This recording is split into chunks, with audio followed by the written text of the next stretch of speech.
হরে কৃষ্ণ। তো এই অধ্যায়ে মোট শ্লোক আছে 51টি। 51টি শ্লোকের মধ্যে আহ 6 ভাগ, 5 ভাগে এই অধ্যায়কে আমরা ভাগ করতে পারি। প্রথমে শ্লোক নাম্বার 1 থেকে 7। 1 থেকে 7 বর্ণনা করা হচ্ছে যে কিভাবে প্রচেতারা ভগবান শ্রী বিষ্ণুর দর্শন লাভ করলেন। তাদের তপস্যা সন্তুষ্ট হয়ে ভগবান তাদের দর্শন দেওয়ার জন্য অষ্টভুজ রূপে তাদের সামনে এসেছেন। তো ভগবানের দর্শন তারা লাভ করলেন, সেটা এখানে শ্লোক নম্বর 1 থেকে 7 বর্ণনা করা হয়েছে। এরপরে শ্লোক নম্বর 8 থেকে 21 পর্যন্ত ভগবান প্রচেতাদের উদ্দেশ্যে যে উপদেশ বা নির্দেশ প্রদান করলেন তা বলা হচ্ছে 8 থেকে 21 পর্যন্ত। এরপরে শ্লোক নম্বর 22 থেকে 32,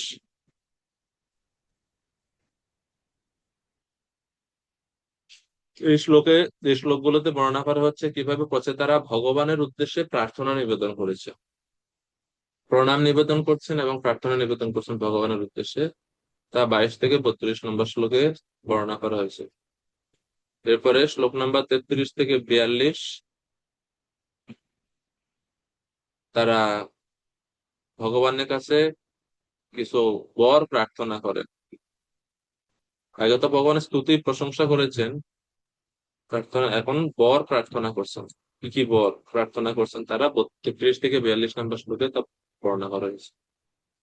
এবং সর্বশেষ অংশ 43 থেকে 51, প্রচেতারা তারা মারিসা কে বিবাহ করে এবং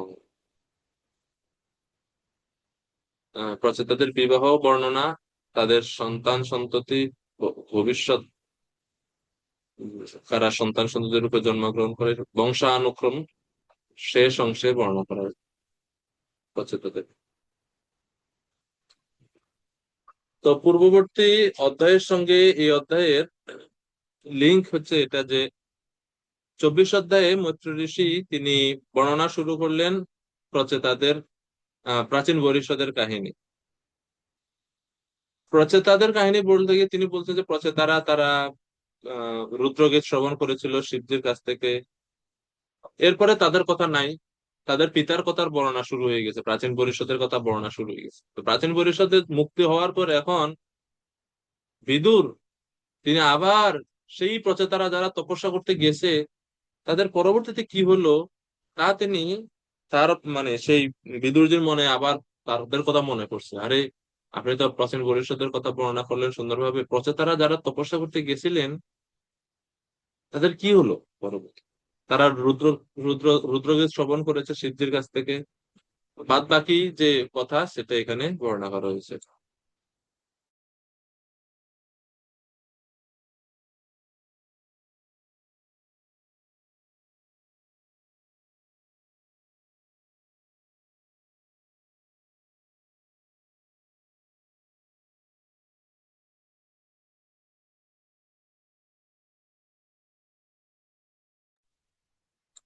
দুঃখিত।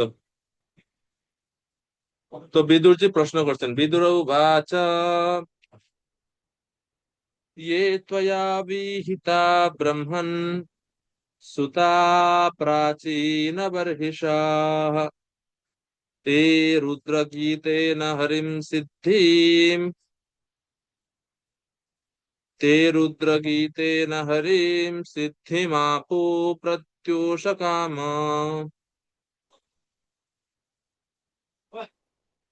सिद्धिम आपु प्रत्युष्य काम। তো বিদুর তিনি মৈত্র ঋষিকে জিজ্ঞেস করছেন, হে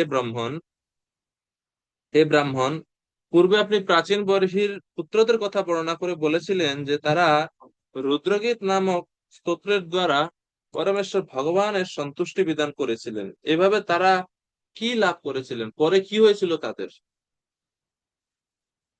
সে সম্বন্ধে কৃপা করে বর্ণনা করুন। তো প্রচেতাগণের কথা তো ইতিমধ্যেই তিনি বলেছেন, তো তাদের সম্বন্ধে এখন জানতে চাচ্ছেন। শিল প্রভুপাদ বলছেন যে মৈত্রেয় ঋষি প্রথমে প্রাচীন বর্হির পুত্রদের কার্যকলাপ বর্ণনা করেছিলেন। তারা সেই সমুদ্রের মতো বিশাল একটি সরোবরে গিয়ে সেখানে মহাদেবের দর্শন লাভ করে তার কাছ থেকে রুদ্রগীত শ্রবণ করেন। তারপর নারদ মুনি পুরঞ্জনের রূপকাহিনী বর্ণনা শুরু করেন। প্রাচীন বরিষ্ঠকে উপদেশ দিয়ে তাকে উদ্ধার করার পর এখন আবার বিদুর পুত্রদের সম্বন্ধে জানতে চাচ্ছেন। শ্লোক নাম্বার 2। কিংবা হ্রস্পত্য ইহ পরত্র বাথ কৈবল্যনাথ প্রিয় পার্শ্ববর্তিনঃ आसाद्य देवं गिरिशं यदृच्छया प्रापुः परं नूनमथ प्रचेतसः। তো বলছেন, হে বার্হস্পত্য, মৈত্র ঋষিকে বলছেন। বার্হস্পত্য মানে হচ্ছে বৃহস্পতির শিষ্য। রাজা বর্হিষ্ঠদের প্রচেতা নামক পুত্রগণ ভগবানের প্রিয় পার্ষদ এবং মুক্তিদাতা মহাদেবের সাক্ষাৎ লাভ করার পর কি লাভ করেছিলেন? মহাদেবের সাথে সাক্ষাৎ হওয়ার পর তাদের কি লাভ হয়েছিল? নিশ্চিতভাবে তারা চিৎ জগতে উন্নীত হয়েছিলেন।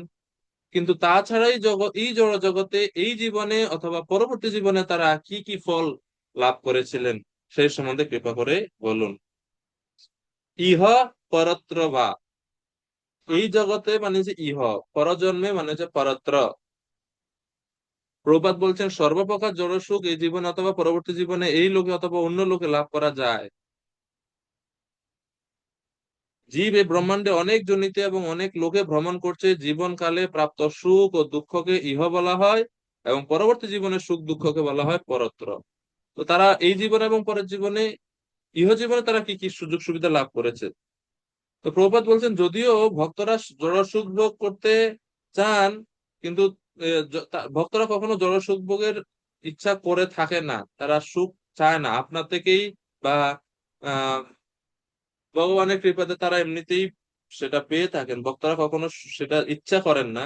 ভগবান যদি কখনো তাদেরকে দেয় সেটা তাহলে তারা গ্রহণ করে, কিন্তু ভক্তরা নিজে থেকে কখনো প্রার্থনা করেন না। শেষের দিকে প্রভুপাদ বলছে যে শুদ্ধ ভক্ত কখনো জড় সুখের আকাঙ্ক্ষা করেন না। ভক্ত সরাসরি বৈকুণ্ঠ লোকে গমন করেন, এখানে যা পরম বলে বর্ণনা করা হয়েছে।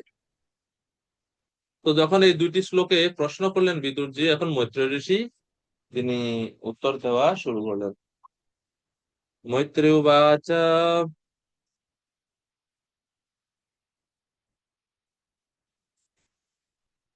प्रचेतसन्तरुदधौ पितुरादेशकारिणा जपयज्ञेन तपसा पुरञ्जनम् अतोषयन्। ঋষিকেশ প্রভু কৃপা করে অনুবাদ করবেন। হরে কৃষ্ণ। ধন্যবাদ, প্রণাম। মহর্ষি মৈত্র বললেন, মহারাজ, প্রাচীন বহির পুত্র প্রচেতাগণ তাদের পিতার আদেশ পালন করার জন্য সমুদ্র গর্ভে কঠোর তপস্যা করেছিলেন। দেবাদিদেব মহাদেব প্রদত্ত মন্ত্র জপের দ্বারা তারা পরমেশ্বর ভগবান শ্রী বিষ্ণুর প্রসন্নতা বিধান করতে সক্ষম হন। হরে কৃষ্ণ। প্রচেতসঃ অন্ত উদদৌ, প্রচেতারা সমুদ্রের গভীরে অভ্যন্তরে গিয়ে পিতার আদেশের জন্য তারা কারিণ জপযজ্ঞেন তপসা, তারা জপযজ্ঞ করেছিলেন। মন্ত্র জপ রূপ কঠোর তপস্যা তারা করেছিলেন। জপযজ্ঞ বলতে এখানে রুদ্রগীত রূপ জপ যজ্ঞকে বোঝাচ্ছে। মানে তারা রুদ্রগীতকে, অর্থাৎ রুদ্র শিবজি যে গীত তাদের শ্রবণ করেছিলেন সেইটাই তারা বারবার জপ করেছিলেন। এবং সেই জপে তারা কি করলেন, তারা তপসা পুরঞ্জনম অতোষয়ন, পুরঞ্জনকে তারা সন্তুষ্ট করেছিলেন। তবে এই শ্লোকে পুরঞ্জন শব্দের অর্থ আমরা এতদিন পর্যন্ত যেটা দেখলাম সেটা না। এখানে পুরঞ্জন শব্দের অর্থ ভিন্ন। আমরা এতদিন জানলাম যে পুরঞ্জন হচ্ছে সকাম কর্মে আসক্ত ব্যক্তি। পুরে বা এই দেহের মধ্যে যিনি বাস করেন বা দেহের মধ্যে যিনি সুখ ভোগের চেষ্টা করে থাকেন দেহ দ্বারা, ইন্দ্রিয় দ্বারা, তিনি হচ্ছেন পুরঞ্জন। কিন্তু এখানে পরমেশ্বর ভগবানকে পুরঞ্জন বলা হয়েছে। কারণ কি কারণ ভগবানকে কেন পুরঞ্জন বলা হয়? এই জড় জগৎকে বলা হয় পুর। এই জড় জগৎকে বলা হয় পুর।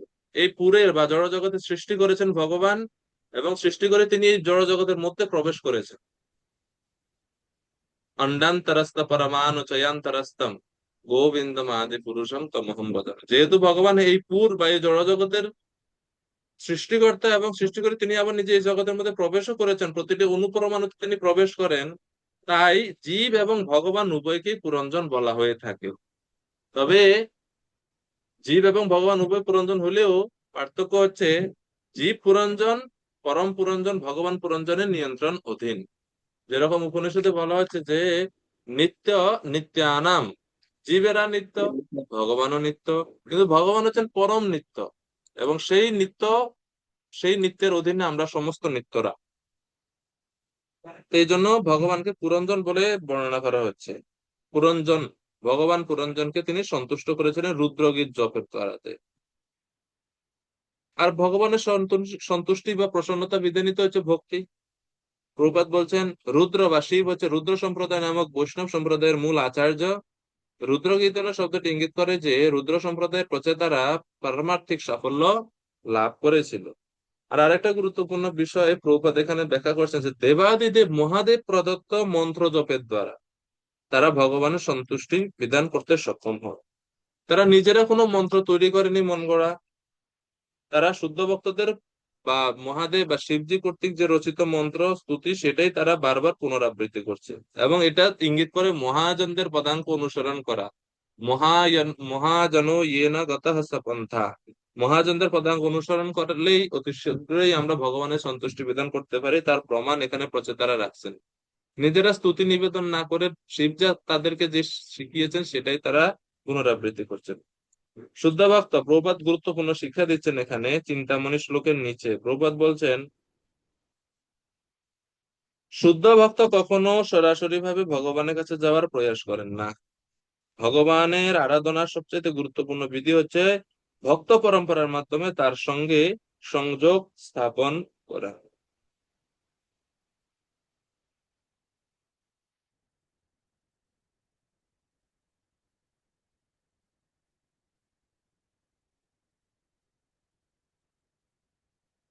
আচ্ছা, শ্লোক নাম্বার 4 ঈশ্বর প্রভু কৃপা করে অনুবাদ করবেন। হরে কৃষ্ণ প্রভু, দণ্ডবত প্রণাম। প্রচেতারা 10,000 বছর ধরে কঠোর তপস্যা করেছিলেন। তখন পরমেশ্বর ভগবান তাদের পুরস্কৃত করার জন্য তার অত্যন্ত মনোহর রূপে তাদের সম্মুখে আবির্ভূত হয়েছিলেন। তার ফলে প্রচেতাদের তপ ক্লেশ প্রশমিত হয়েছিল এবং তারা তাদের তপস্যা সার্থক হয়েছে বলে মনে করেছিলেন। হরে কৃষ্ণ। 10,000 বছর জলের নিচে তপস্যা করছে। অক্সিজেনের সিলিন্ডার নিয়ে নামছিল তারা জলের মধ্যে।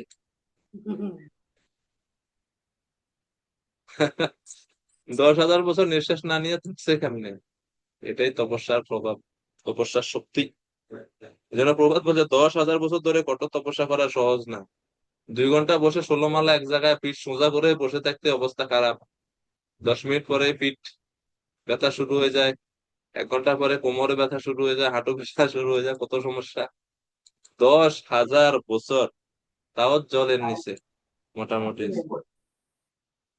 খুব কঠিন কঠোর তপস্যা তারা করছে, কিন্তু ভগবানের সন্তুষ্টি বিধানের জন্য তারা করছে। তো তারা এই তপস্যা করার ফলে ভগবান সন্তুষ্ট হয়েছেন, এবং ভগবান বিষ্ণু আসছেন তাদের সামনে, মনোহর রূপ দর্শন করছেন তারা, এবং এই ভগবানের রূপ দর্শন করে তাদের তাপ ক্লেশ নষ্ট হয়েছে, তাদের তপস্যা সার্থক হয়ে বলে তারা মনে করছে। এটা নিঃসন্দেহে অনেক বড় একটা প্রাপ্তি, তাই না? প্রভুপাদ বলছেন পারমার্থিক উন্নতি লাভের ঐকান্তিক প্রয়াসী ভগবত ভক্তরা ভগবানের কৃপা লাভের জন্য এভাবে তপস্যা করেন। সেই সময় মানুষ দীর্ঘায়ু ছিল, হাজার হাজার বছর ধরে তপস্যা করতে পারতেন। বাল্মীকি ঋষি 60,000 বছর তপস্যা করেছেন। আজকে রামচন্দ্রের আবির্ভাব তিথি, শুভ রাম নবমী মহোৎসব, কি যায়। তো এরকম কঠোর তপস্যা তারা করেছেন, কিন্তু প্রভুপাদ শেষে বলছেন কলিযুগ আমরা ধ্রুব মহারাজের মতো এরকম কঠোর তপস্যা বা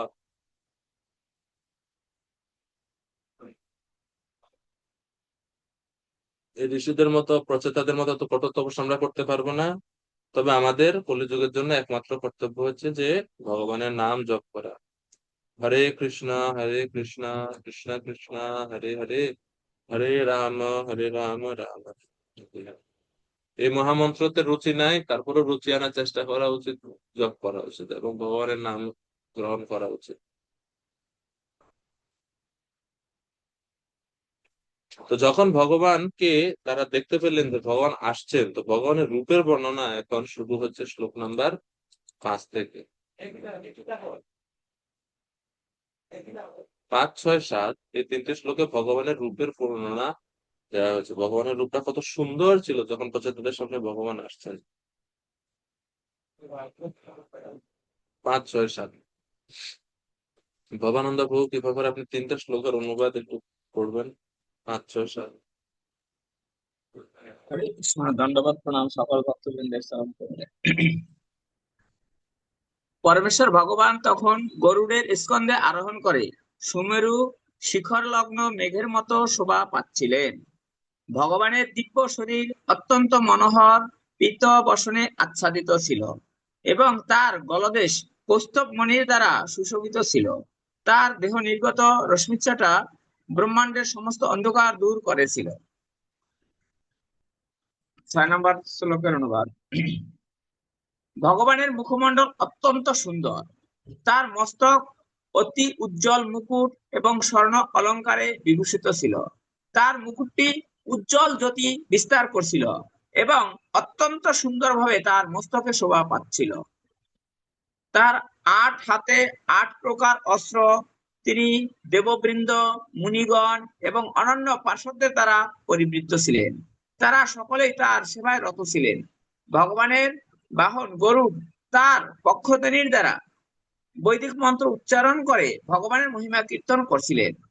গরুড়কে তখন ঠিক কিন্নরের মতো মনে হচ্ছিল। শ্লোক নাম্বার 7 অনুবাদ। ভগবানের গলদেশের বর্ণমালা তার জানু পর্যন্ত প্রলম্বিত ছিল। মালার দ্বারা শোভিত তার 8টি বলিষ্ঠ ও আয়ত বাহু লক্ষ্মী দেবীর সৌন্দর্যকে স্পর্ধা করেছিল। করুণায়ত দৃষ্টির দ্বারা অবলোকন করে ভগবান তার অত্যন্ত শরণাগত মহারাজ প্রাচীন বহির পুত্রদের জলদ গম্ভীর স্বরে সম্বোধন করে বলতে লাগলেন। হরে কৃষ্ণ। ধন্যবাদ প্রভুজি। মাতাজি হরে কৃষ্ণ। মাইক। হরে কৃষ্ণ প্রভুজি, প্রণাম। এখানে যে আট 8টি বাহু, বলিষ্ঠ বাহু বলা হয়েছে, নারায়ণের 4টি বাহু প্রভু। ভগবানের নারায়ণের চারের বেশিও হতে পারে, যেমন নৃসিংহদেবের ষোড়শ বাহু নৃসিংহদেব আছেন, 16টি হাত বিশিষ্ট নৃসিংহদেব আছেন। তো বিভিন্ন প্রয়োজনে ভগবান এরকম বাহু অতিরিক্ত মানে প্রকাশ করতে পারেন বিভিন্ন সময়ে। তো এটা যে যে বিশেষ রূপে অষ্টভুজ ধারণ করে ভগবান এখানে আসছেন প্রচেতাদের সঙ্গে, ঠিক আছে। হতে পারে, সবসময় চার নির্দিষ্ট থাকে না।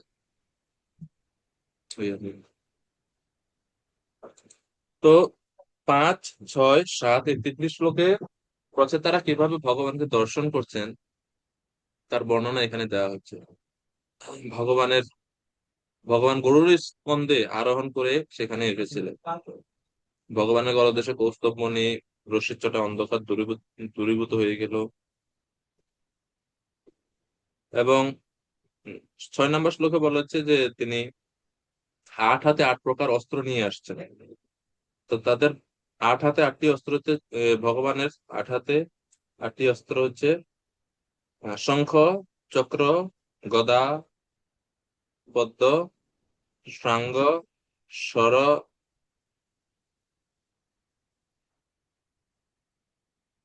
শঙ্খ, চক্র, গদা, পদ্ম, এটা তো 4টে ঠিক আছে। ধনুক, বাণ, ত্রিশূল এবং সর্প, এই হচ্ছে 8 হাতে 8টি অস্ত্র। ধনুক, বাণ, ত্রিশূল, সর্প ভগবান বিষ্ণুর এক বিশেষ রূপ। প্রবাদ এটা তাৎপর্য বলছেন যে সাধারণত বিষ্ণুর রূপ হচ্ছে 4 হাত, কিন্তু ভগবান এখানে অষ্টভুজ রূপে প্রকাশিত হলেন।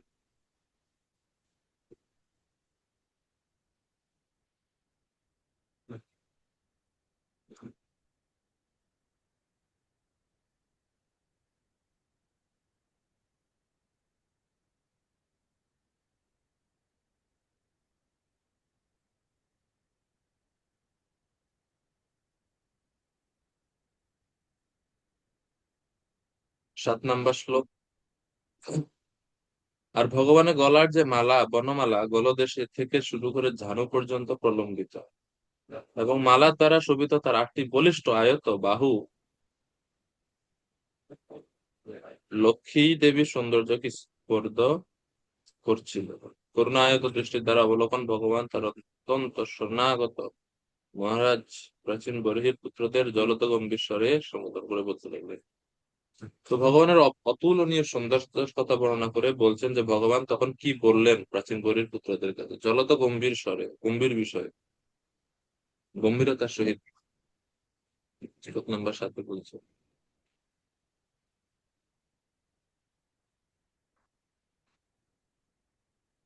প্রভুপাদ বলছেন এই শ্লোকে আদ্য শব্দটি অত্যন্ত তাৎপর্যপূর্ণ। ভগবান হচ্ছেন পরমাত্মা এবং ব্রহ্মেরও উৎস, সেই কথা ভগবত গীতা প্রতিপন্ন হয়েছে।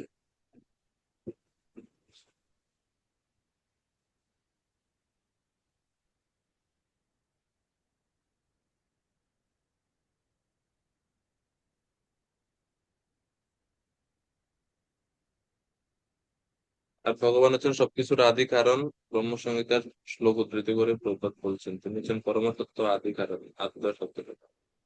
তো যখন ভগবান আসেন, আসার পরে ভগবান প্রচেতাদের উদ্দেশ্যে কি বললেন তা শ্লোক নাম্বার 8 থেকে বর্ণনা করা হচ্ছে। এই 8 নম্বর শ্লোক খুবই সুন্দর, গুরুত্বপূর্ণ একটা বিশেষ শ্লোক। কেননা এই শ্লোকে প্রচেতারা প্রচেতাদেরকে ভগবান বলতেছে নিজে থেকে যে তোমরা কিছু বর চাও। প্রথমবারও বর চাইছেন, এবারও বর চাইছেন।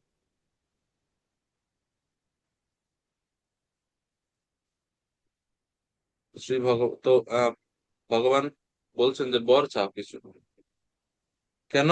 কারণ তোমাদের একটা বিশেষ গুণ আছে যার দ্বারা আমি অত্যন্ত সন্তুষ্ট হয়েছি। প্রচেতাদেরকে বলছে কি সেই বিশেষ গুণ। ভগবান বলছেন আমি তোমরা এই যে 10,000 বছর তপস্যা করছো জলের নিচে, তো কি এটাতে আমি এত বেশি সন্তুষ্ট হইনি? তাহলে কিসের দ্বারা সন্তুষ্ট হয়েছেন প্রভু? সৌহার্দেন পৃথক ধর্মা তুষ্টোহম সৌহার্দেন বা।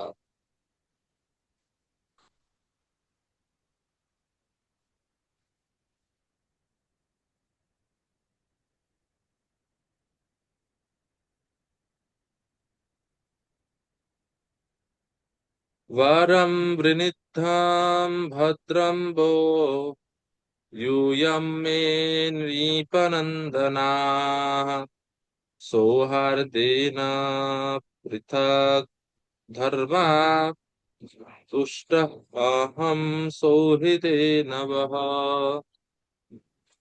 ভগবান বলছেন হে রাজপুত্রগণ, আমি তোমাদের পরস্পর সৌহার্দ্য দর্শন করে প্রসন্ন হয়েছি।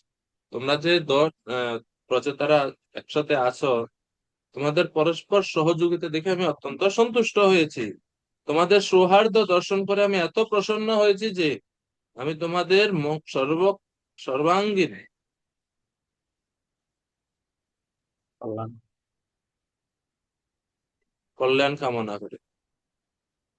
এখন তোমরা আমার কাছে বর প্রার্থনা করো।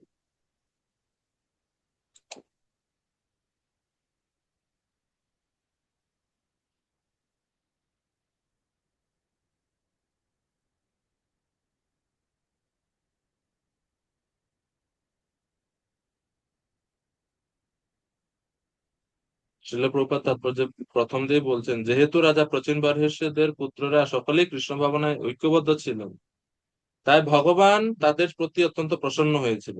রাজা প্রাচীন বর্হিষ্যদ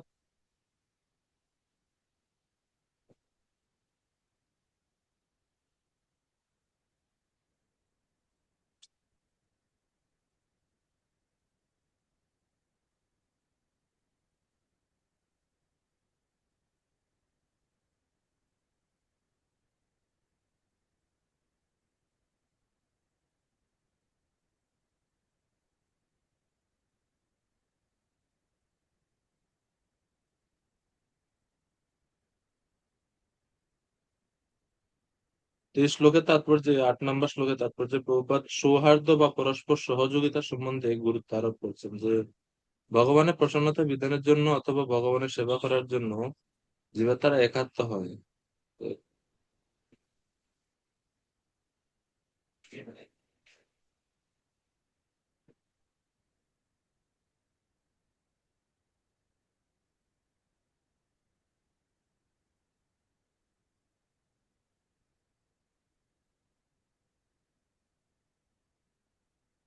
ভগবানের প্রসন্নতা বিধানের জন্য অথবা ভগবানের সেবা করার জন্য যখন জীবাত্মারা ঐক্যবদ্ধ হয়, তখন সেটি হচ্ছে প্রকৃত ঐক্য। ভগবানের সেবার জন্য এবং ভগবানের প্রসন্নতা বিধানের জন্য। এই জগতে বৈচিত্র্য বা মতানৈক্য বেশি। কখনো কখনো ভক্ত সমাজেও এই বিভিন্ন মত বা জড় বিষয়ের প্রতি প্রবণতা আসতে পারে। সেগুলো দূর করতে হবে, তাহলে আমরা ভগবান শ্রীকৃষ্ণের প্রতি শুদ্ধ ভক্তি কি সেটা বুঝতে পারবো।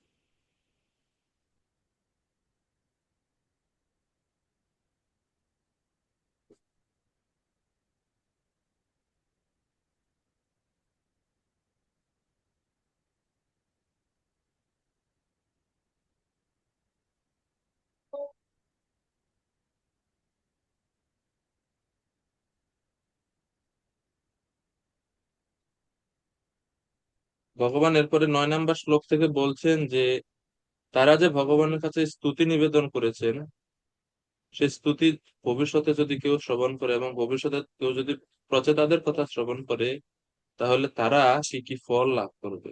এভাবে তিনি ভগবান প্রচেতাদেরকে প্রশংসা করছেন।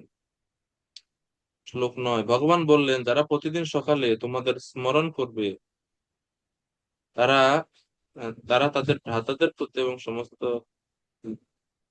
জীবদের প্রতি সৌহার্দ্য পরায়ণ হবে।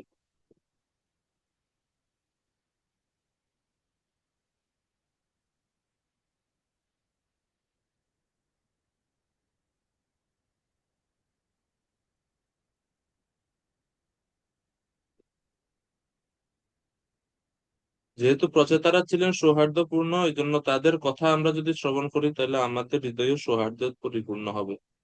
এটাই এই শ্লোকে 9 নম্বর শ্লোকে বর্ণনা করা হচ্ছে। তথা ভূতেষু সৌহার্দ্যম,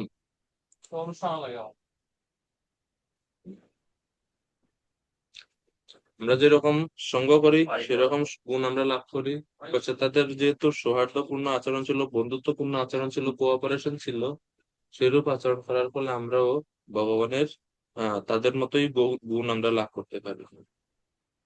কেননা বলা হয়ে থাকে যে সমস্বভাব সম্পন্ন বা সমগুণ সম্পন্ন মানুষেরা একসাথে থাকে, তো তাদের সঙ্গ প্রভাবে আমরাও সৌহার্দ্যপূর্ণ হতে পারি। শ্লোক 10, ভগবান আরো বলছেন, যারা একাগ্র চিত্তে সকালে এবং সন্ধ্যায় রুদ্রগীতের দ্বারা আমার স্তব করবে, আমি তাদের অভিলষিত বর প্রদান করি। এভাবে তাদের সমস্ত বাসনা পূর্ণ হবে এবং তারা সদ্বুদ্ধি লাভ করতে পারে। এখন এই সদ্বুদ্ধির অর্থটা কি আসলে? সদ্বুদ্ধি লাভ করতে হবে, সদ্বুদ্ধি মানে কি? সদ্বুদ্ধি মানে হচ্ছে ভগবানের ভক্তি করে ভগবানের কাছে যাওয়া।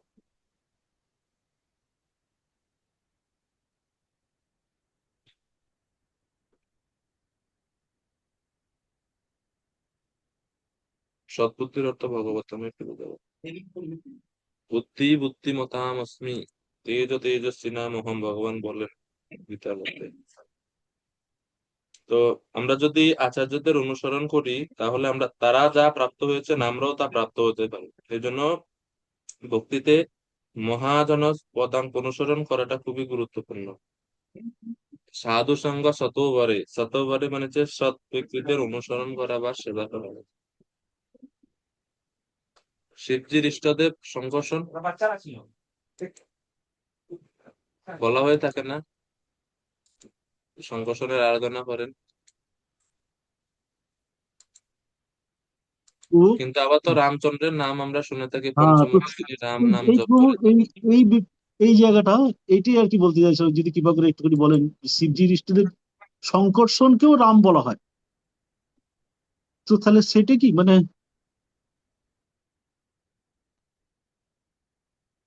সংকর্ষণকে রাম বলা হয়।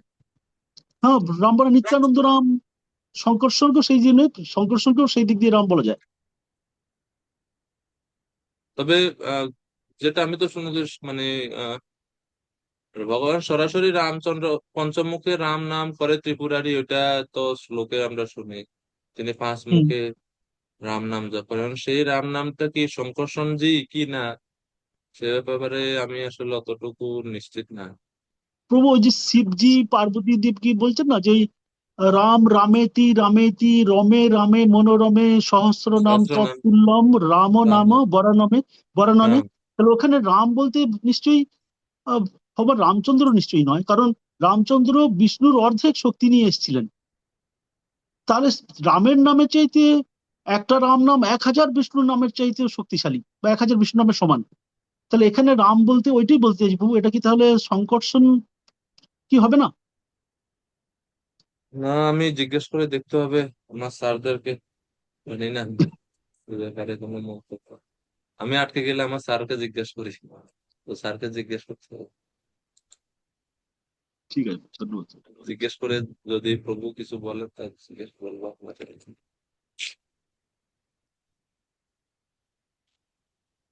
আজকে তো রামনবমী না, ভগবান শ্রী হ্যাঁ, তো রামের জয়। আমরা একটু রাম রাম রামচন্দ্র সম্বন্ধে একটু শুনি, সেখানে কি রাখি। বলতে বলুন। আনন্দিনী মাতাজি বললেন। না, রামনবমীর সম্বন্ধে আমি কিছু বলছি না। আমি বলতে চাইছি যে আজকে তো এখানে আহ চারুচন্দ্র প্রভুর যে সন্ন্যাস। সন্ন্যাসীটা হলো, ওইটা দেখলাম, খুব ভালো লাগলো রামনবমী উপলক্ষে। আর গুরু মহারাজ দিলেন, ওনার নাম হলো ভক্তিময় নিতাই স্বামী। স্বামী ভক্তিমান নিতাই স্বামী মহারাজ কি জয়।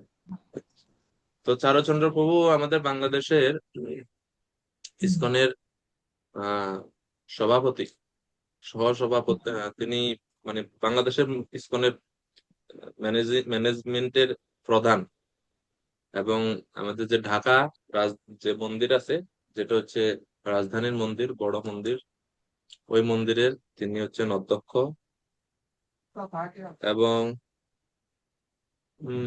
অনেক মানে আমাদের আমাদের মন্দিরের যে মহারাজ আছেন, ভক্তি অদ্বৈত নবদ্বীপ স্বামী মহারাজ, বা আরো যে আরো আরেকজন মহারাজও আছেন আমাদের দেশে, এই হচ্ছে ভক্তি বিনয় স্বামী গুরু মহারাজ। তো এরা সব মানে প্রায় সম মানে সাথে একসাথে আর কি, সব একসাথে, মানে ইসকনের প্রথম থেকে ওনারা অনেক অবদান রাখছেন। চারুচন্দ্র প্রভু বা যিনি এখন মহারাজ, মহারাজের কিছু দিনচর্যার খুব কিছু ব্যতিক্রম দিনচর্যা। মঙ্গল আরতির আগে 16 মালা মহারাজের শেষ। এটা উনি ওনার মন্দিরে থাকলে না, উনি যেখানেই যান সেখানেই। এবং এত ভ্রমণ করেন, জার্নি করতে পারেন, অকল্পনীয়। মানে আমাদের মন্দিরের মহারাজও সেম, সারা রাত্রি গাড়িতে চড়বে, হয়তো 3টা বাজে মন্দিরে আসছে, মঙ্গল আরতি করবেই। আর মহারাজ যখনই আমাদের মন্দিরে আসতেন, ঢাকা থেকে আমাদের এখানে আসতে প্রায় 5-6 ঘন্টা লাগে। রাত্রি হয়তো আসছেন 12টায়, ঘুমাইছেন, কিন্তু সেই আবার 2টায় উঠে যান।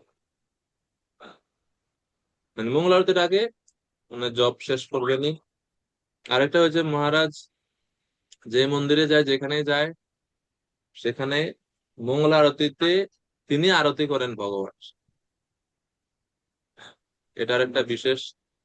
আর প্রবচনে উনি আগে প্রবচন দিতেন না, ম্যানেজমেন্টে থাকতেন, সব বিচার টিচার করতেন, কিন্তু আগে প্রবচন দিতেন না। কিন্তু গত কয়েক বছর ধরে তিনি পাঠ দেওয়া শুরু করছেন।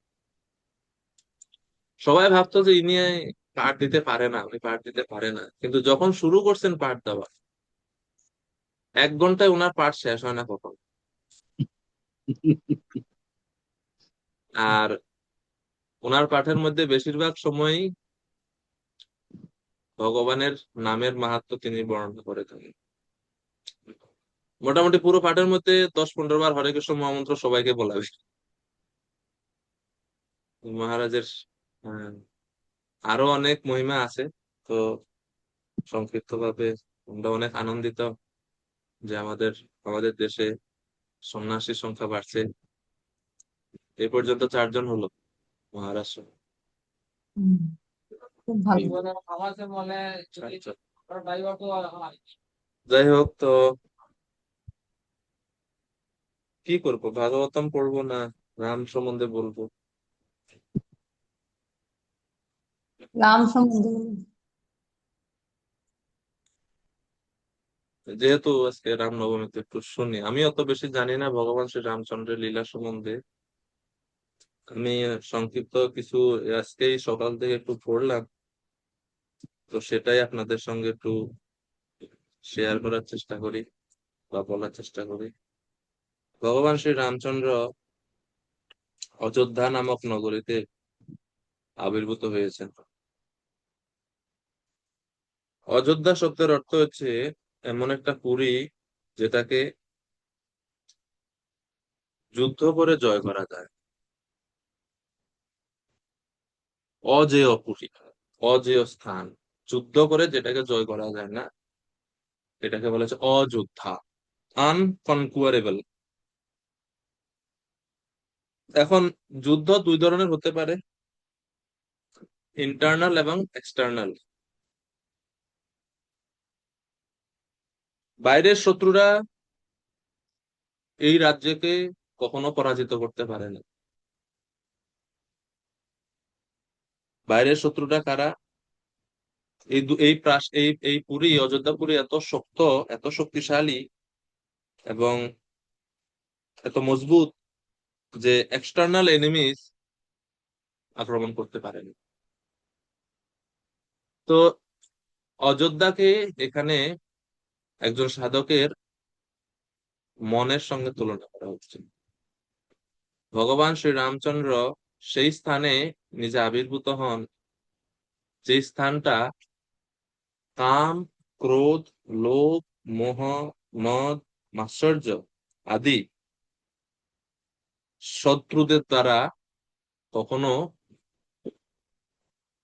প্রভাবিত হয় না। সেই রকম মনে, সেই রকম হৃদয়ে ভগবান শ্রী রামচন্দ্র প্রকটিত হন, এবং সেই রকম স্থান হচ্ছে অযোধ্যা। এবং মহারাজ দশরথ, দশরথ শব্দের অর্থ আমরা জানি যে যার রথ 10 দিকে ধাবিত হয়, বা যে কোনো স্থানে তিনি গমন করতে পারেন তার রথ নিয়ে, এটা দশরথের একটা অর্থ। দশরথের আরেকটা অর্থ হচ্ছে যিনি তার 10টি ইন্দ্রিয়কে সম্পূর্ণরূপে সংযত করতে সক্ষম হয়েছেন, তিনিও দশরথ।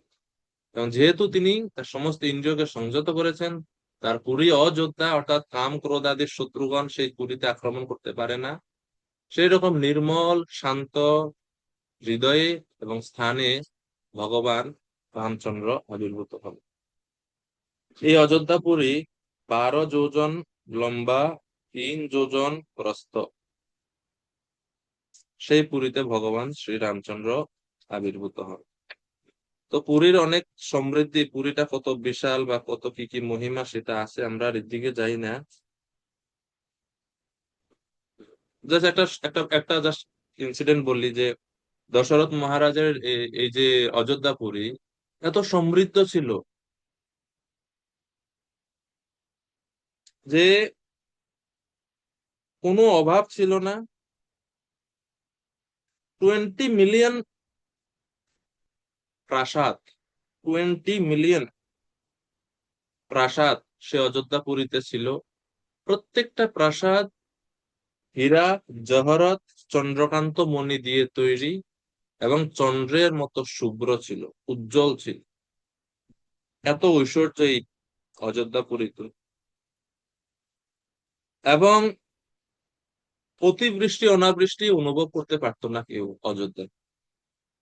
একবার অযোধ্যা এত সমৃদ্ধ এবং এত সুগঠিত নগরী ছিল, একবার 11 বছর 11 বছর বৃষ্টি হয়নি অযোধ্যায়।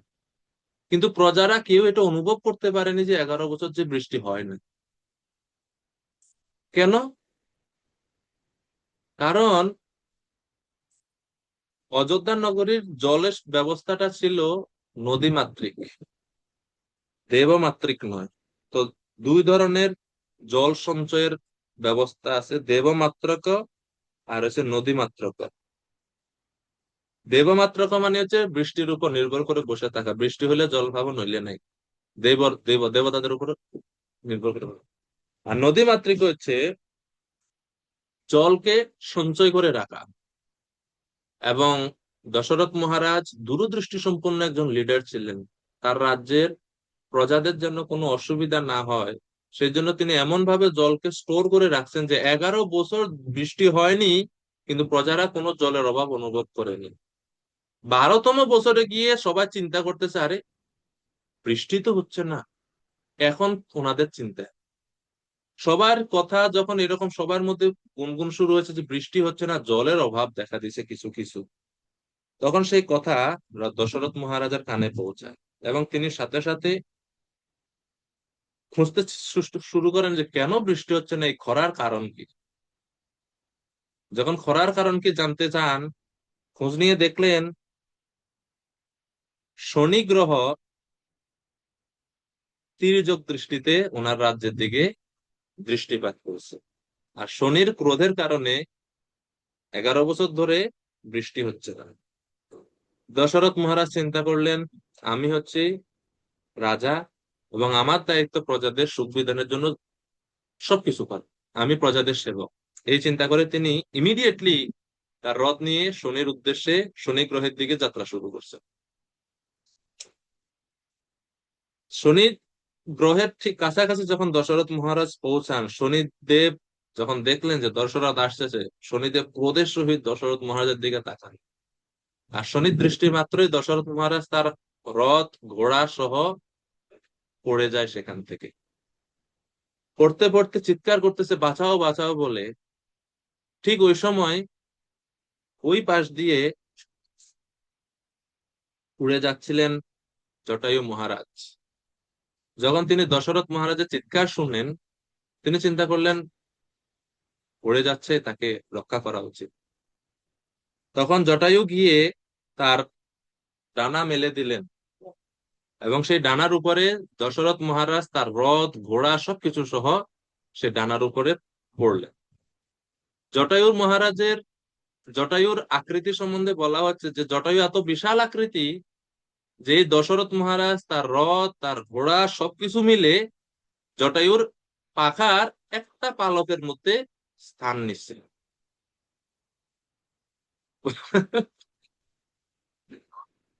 তো সেইভাবে দশরথ মহারাজ রক্ষা পান শনির ক্রোধ থেকে।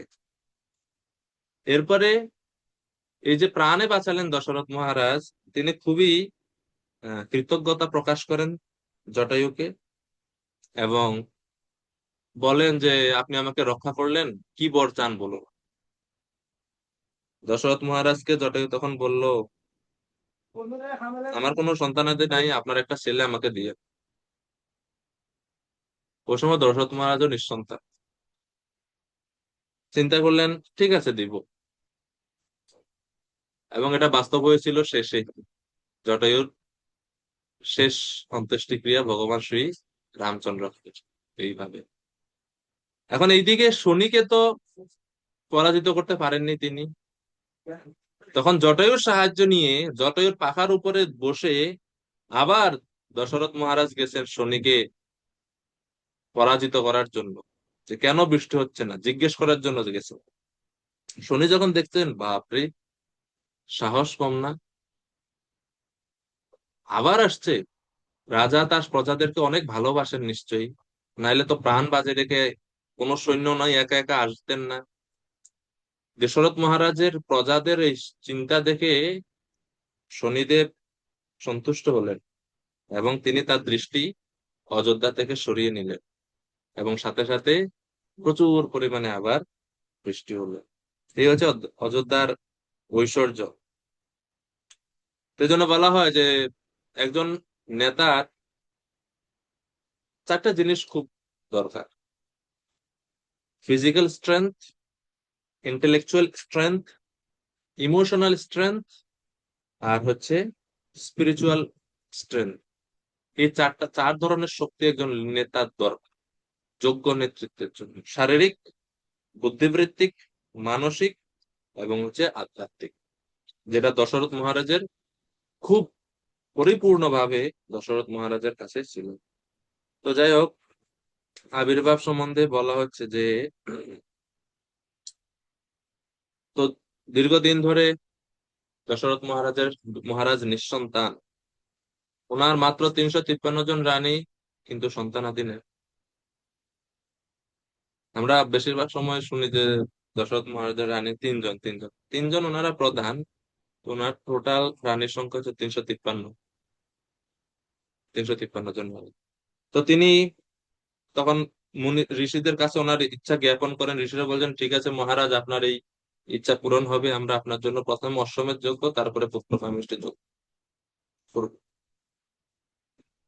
পুত্রকামেষ্টি যজ্ঞ করার ফলে যজ্ঞকুণ্ড থেকে দেবপুরুষ আবির্ভূত হন, চারু পায়েসের পাত্র হাতে নিয়ে, এবং দশরথ মহারাজকে এটা দিয়ে তিনি বলেন, আপনি আপনার ইচ্ছা মতো এই পায়েস আপনার রানীদের মধ্যে বিভাজন করুন।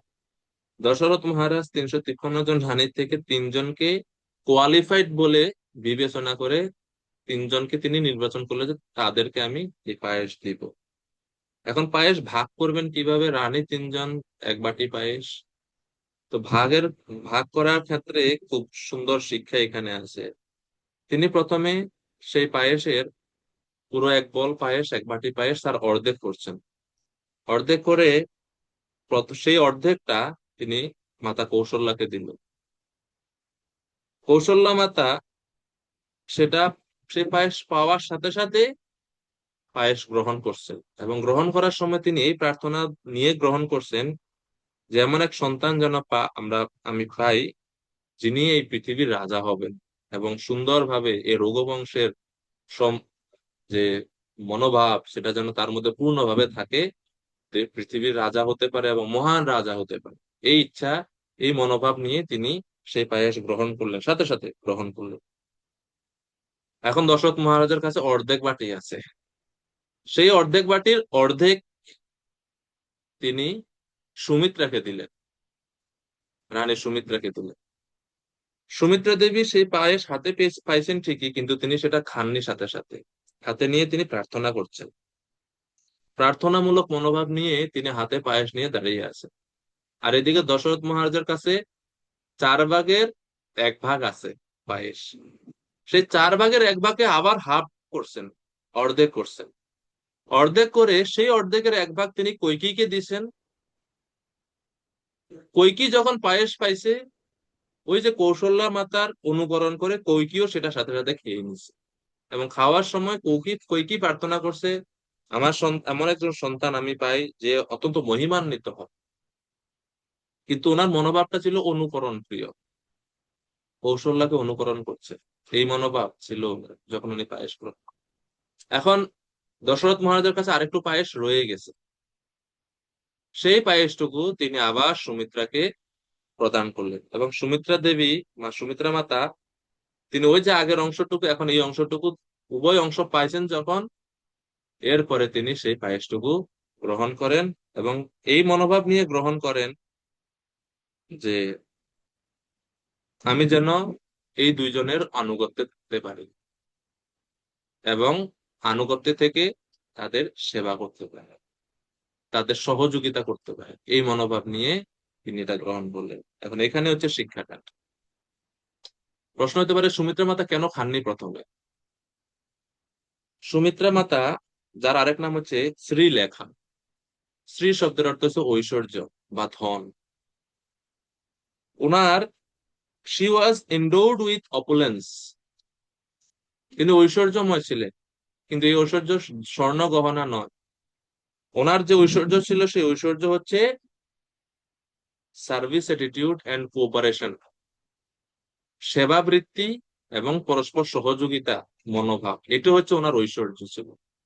উনি নিজেকে ছোট ভাবতেন এবং দুই রানীকে সম্মান প্রদর্শন করছেন। উনি চিন্তা করলেন, ওনারা আমার বড়, ওনারা আগে গ্রহণ করুক, তারপর আমি গ্রহণ করব। এই যে রেসপেক্ট, পরস্পরের অন্যদের প্রতি সম্মান এবং তাদের অনুগত ভাব থাকা, যে আমি তাদের ছোট, আমি তাদের অনুগত, তারা আগে গ্রহণ করুক পায়ের শিষ্টাচার, এটা বৈষ্ণব শিষ্টাচার। এটা লাইনে যখন একসাথে বসি, সিনিয়র বৈষ্ণব না খাওয়া পর্যন্ত আমাদের প্রসাদ সামনে থাকলেও অপেক্ষা করতে হবে। উনি খাওয়ার পরে আমরা মুখে দিব, এরকম শিষ্টাচার আছে। সুমিত্রা মাতা এটা আচরণ করেছিলেন। আর এর ফলে ওনারা যে সন্তান প্রাপ্ত হয়েছিলেন, ওই সন্তানদের মধ্যে এই পায়েস খাওয়ার সময় যে মায়ের যে মনোভাব ছিল, সেই মনোভাব নিয়ে সেই সন্তান সব প্রকটিত হয়েছিল।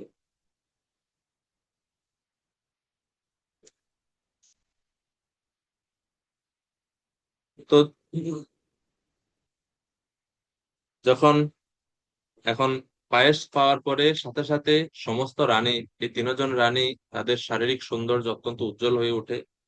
তারা হৃদয়ে খুব প্রশান্তি আনন্দ অনুভব করেন।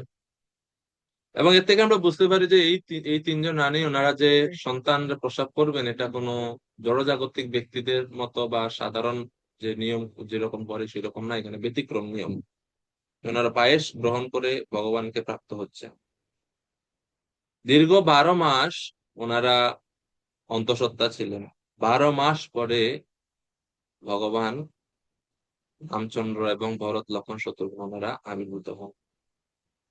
তো 12 মাস পরে একদিন চৈত্র মাসের নবমী তিথিতে, 12 মাসের শেষ দিকে চৈত্র মাসের নবমী তিথিতে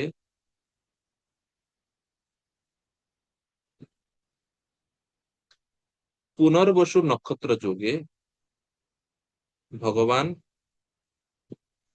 শ্রী রামচন্দ্র আবির্ভূত হন। এই নবমী তিথি ভগবান কেন গ্রহণ করেছিলেন? নবমী তিথি হচ্ছে এই তিথিটা, এই চৈত্র মাসে ফুল এবং গাছ সব নতুন পাতাতে আস্তে আস্তে আস্তে আস্তে তারা নতুন পাতা দিতে থাকে, ফুল বিকশিত হয়। এবং 9 সংখ্যা একটা ম্যাজিক্যাল সংখ্যা। 9, এই 9 কখনো তার যে পরিচয় বা তার যে স্থিতি, সেখান থেকে কখনো পরিবর্তন হয় না। যেরকম 9কে কোনো সংখ্যা দ্বারা যদি গুণ করা হয়, গুণফল যা হবে সেই গুণফলের যোগফল 9ই হয়। যেমন 9 গুণ 3, 3 নং 27, 27 যোগ করেন 2 আর 7 আর 2 যোগ করলে 5 নং 45, 5 আর 4 যোগ করলে ঘুরে ফিরে আপনারা দেখেন 9 হবে। তো এর মানে এটা প্রকাশ করে ভগবান রামচন্দ্র 9-এর সঙ্গে সম্পর্ক এটা, যে ভগবান রামচন্দ্রের চরিত্র, ভগবান রামচন্দ্রের বচন কখনো ব্যর্থ হয় না। তো সেই ভগবান রামচন্দ্রের জন্য তিনি নবমী তিথিকে গ্রহণ করেছেন। আর পুনর্বসু নক্ষত্র যোগে আসছেন। পুনর্বসু নক্ষত্রের উম যে পুনর্বসু নক্ষত্র, তিনি অদিতি মাতা, দেবতাদের মাতা যে অদিতি, সে অদিতি দেবী হচ্ছে এই নক্ষত্রের প্রিসাইডিং ডিটি। দিতি মানে হচ্ছে যিনি বিভাজন করে, দিতি ভাগ করে, আর অদিতি মানে যিনি সবাইকে যুক্ত করে। তো এই অদিতি মানে হচ্ছে অপোজিট, সবাইকে তিনি সমদৃষ্টিতে দেখেন, সবাইকে তিনি যুক্ত করেন। তো ভগবান শ্রী রামচন্দ্র হচ্ছেন একজন আদর্শ নেতা, আদর্শ রাজা। তিনি তার দৃষ্টিভঙ্গি এই অদিতি মাতার মতো, অর্থাৎ সমভাবে তিনি তার প্রজাদেরকে ভালোবাসেন। ওনার মধ্যে কোনো ভেদভাব নাই। এমনকি তার নিজের সন্তানও যদি দোষ করে থাকে, তাকে তিনি শাস্তি দিয়ে থাকেন। তার শত্রুর সন্তানও যদি কোনো ভালো কাজ করে, তাকে তিনি প্রশংসিত করে থাকেন। এই হচ্ছে ভগবান শ্রী রামচন্দ্রের চরিত্র। এবং এই এই 4জন সন্তান, তো নবমীর দিন তো ভগবান শ্রী রামচন্দ্র আবির্ভূত হন। পরের দিন, দশমীর দিন সকাল দিকে পুষ্যামী নক্ষত্র যোগে ভরত আবির্ভূত হন। এবং সেই দশমীর দিনই দুপুর বা বিকাল দিকে সুমিত্রা মাতা 2 সন্তান প্রসব করেন অশ্লেষ নক্ষত্র যোগে, যারা হচ্ছে লক্ষ্মণ এবং শত্রুঘ্ন। অযোধ্যায় আনন্দের অভাব নাই। দীর্ঘদিন পরে ভগবান আমাদের রাজা সন্তান প্রাপ্ত হয়েছে। সমস্ত প্রজারা অত্যন্ত সন্তুষ্ট, খুশি, এবং রাজা দশরথ অত্যন্ত প্রসন্ন। দশরথ মহারাজ ঘোষণা করে দিলেন যে পরবর্তী 7 বছরের জন্য কোনো কর সংগ্রহ করা হবে না, কর মুক্ত সবাই, আনন্দে কর মুক্ত সবাই। এবং সমস্ত প্রজাদেরকে, সমস্ত ব্রাহ্মণদেরকে ডেকে ডেকে ধন সম্পত্তি দান করলেন। বর্ণনা করা হচ্ছে কোষাগার খুলে দিয়ে দিছে, যার যা খুশি নিয়ে যায়, এরকম জগৎ। এবং এই 4 জনের নামের মধ্যে ওনাদের চরিত্রের আমরা দেখতে পাই। রাম, লক্ষণ, ভরত, শত্রুঘ্ন, নামটাই কত মহিমান্বিত। রাম শব্দের অর্থ কি? বশিষ্ঠজি যখন আসেন এই 4 সন্তানকে দর্শন করলেন, 10তম দিনে, সরি 11তম দিন, 11তম দিন ওনাদের নামকরণ হয়। তো বশিষ্ঠ মুনি তিনি এসে তাদের লক্ষণ দেখে একজন একজন করে নাম দিচ্ছেন। বর্ণনা করা হচ্ছে যে বশিষ্ঠ মুনি নাম নির্বাচন করতেছেন না, নাম অটোমেটিক ওনার মুখ থেকে প্রকাশিত হচ্ছে, এইরকম স্থিতি। রাম শব্দের অর্থ আমরা জানি, যিনি সবাইকে আনন্দ প্রদান করে থাকেন, রাম। এরপরে ভরত মহারাজ। ভরত শব্দের অর্থ one which one with a big load on his head, যিনি অনেক ভার মাথার মধ্যে বহন করেন, ভার বহন করেন, তিনি হচ্ছেন মহারাজ ভরত, রামচন্দ্রের ছোট ভাই ভরত। কিসের ভার ওনার মাথার মধ্যে? 2টা ভারকে ওখানে ইঙ্গিত করা হচ্ছে, এবং ওনার নামের মধ্যে ওনার সারা জীবনের চরিত্র এখানে আছে। 2টা ভার কি কি? এক হচ্ছে যখন ভগবান শ্রী রামচন্দ্র থাকবেন না অযোধ্যায়, দীর্ঘ বনবাসের এই দীর্ঘ বছর তিনি রাজ্যের ভার বহন করবেন, এটা একটা। কিন্তু তার থেকেও বড় ভার ভরত সারা জীবন বহন করতে হয়েছিল, সেটা হচ্ছে অপবাদের ভার। সবাই, অযোধ্যার সবাই ভরতকে ভুল বুঝছে, যে ভরত হচ্ছে গিল্টি, ভরতের জন্য ভগবান রামচন্দ্রকে বনে যেতে হয়েছিল। এবং ভরতের এই সুযোগ ছিল না যে ক্ল্যারিফাই করবেন নিজেকে, কারণ দশরথ মহারাজ চলে গেছে। স- এটা যে তিনি যে বুঝাবেন যে আসলে আমি ইচ্ছা করিনি, মা এটা করছে, এই সুযোগ ওনার ছিল না। সারা জীবন উনি ওই ভারটাই বহন করতে হয়েছিল না। তো এই ভরতের জন্য আমাদের রামচন্দ্রকে বনে যেতে হয়েছে। তারপরে লক্ষণ এবং শত্রুঘ্ন। লক্ষণ শব্দের সঙ্গে লক্ষ্মী শব্দ থেকে লক্ষ্মণ শব্দ আসছে, লক্ষ্মী। লক্ষ্মণ লক্ষ্মী সম্পন্ন বহিপ্রাণ ইব প্রভু। লক্ষ্মী বা ওয়েলথ সম্পত্তিকে বোঝায়, এবং সেটা হচ্ছে লক্ষণ। লক্ষণ যার অনেক লক্ষ্মী আছে বা অনেক সম্পত্তি আছে। তা আমরা রামায়ণ থেকে লক্ষণের অত সম্পত্তি টম্পত্তি কিছু নাই, সবসময় রামচন্দ্রের পিছিয়ে পিছিয়েই থাকে, সম্পত্তি করতে আসছে।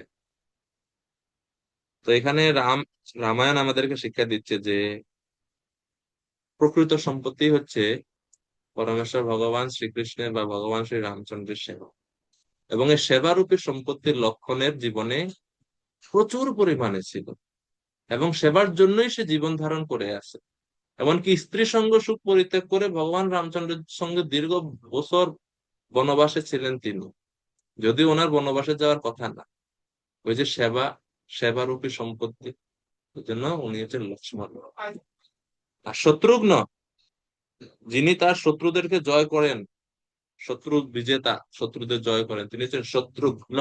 ঘ্ন মানে হচ্ছে ঘ্নাতয়তি, বধ করেন শত্রুদেরকে, তিনি হচ্ছেন শত্রুঘ্ন। কিন্তু আশ্চর্যের বিষয়, আমরা রামায়ণের শত্রুঘ্নের কোনো বীরত্বের কাহিনী, কোনো যুদ্ধের কাহিনী কিছু দেখি না। তাহলে ওনার নামটা কেন রাখা হলো শত্রুঘ্ন? এই নামের পিছনে একটা বড় গুড়োর কারণ আছে। শত্রুঘ্ন ভরতের অনুগামী, পুরো রামায়ণে দেখা যায় যে লবণাসুর নামক একটা অসুরকে খালি শত্রুঘ্ন বধ করছে, আর কোনো যুদ্ধই করেনি শত্রুঘ্ন। বা অত বিশেষ বড় কোনো যোদ্ধা ছিলেন যে এরকমও না, বীর যোদ্ধা ছিলেন এরকম পরিচয় পাওয়া যায় না। অবশ্য যোদ্ধা ছিলেন, কিন্তু ওনার যুদ্ধের অত পরিচয়, অত বর্ণনা নাই। তাহলে শত্রুঘ্ন নামটা কেন রাখা হলো? শত্রু এখানে, শত্রুঘ্নের ক্ষেত্রে শত্রু হচ্ছে দুইটা জিনিস। এক হচ্ছে ভগবান শ্রী রামচন্দ্রের সঙ্গ, এবং ভগবান শ্রী রামচন্দ্রের রূপ।